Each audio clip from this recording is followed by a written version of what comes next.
بسم اللہ الرحمن الرحیم۔ انسان کو ہی لاحق ہے، خوش نصیب ہے وہ شخص جو ان پریشانیوں میں نبوی نسخے استعمال کر کے پریشانیوں کو خوشیوں میں بدل لیتا ہے اور اللہ کی قربت کو پا لیتا ہے۔ رسول اللہ صلی اللہ علیہ وسلم کی 4 احادیث ہیں جس میں ہم اور غم کا علاج بیان کیا گیا۔ پہلی دعا آپ نے سکھائی جو صحیح بخاری میں ہے، جب اللہ کے نبی صلی اللہ علیہ وسلم پریشان ہوتے تو یہ دعا پڑھتے، لا الہ الا اللہ العلیم الحلیم، لا الہ الا اللہ رب العرش العظیم، لا الہ الا اللہ رب السماوات ورب الارض رب العرش الکریم۔ یہ پیارے نبی صلی اللہ علیہ وسلم کی سکھائی ہوئی پیاری دعا جو ہمیں پیغام توحید دے رہی ہے، اللہ کی عظمت بیان کر رہی ہے، رب کی وحدانیت کی طرف درس دے رہی ہے۔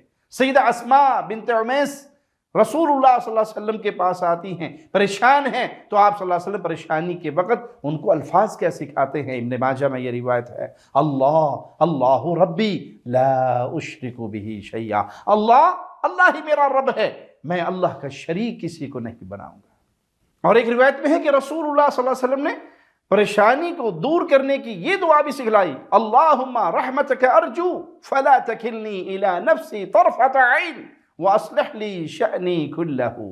اے اللہ میں تجھ سے تیری رحمت کا سوالی ہوں، مجھے میرے نفس کے حوالے پلک جھپکنے کے وقت کے لیے بھی نہ کرنا، اور میری ہر معاملے کی اصلاح فرما دے۔ جب انسان اس طرح اللہ کی طرف رجوع کرتا ہے، پریشانی اور غم کے بادل چھٹ جاتے ہیں۔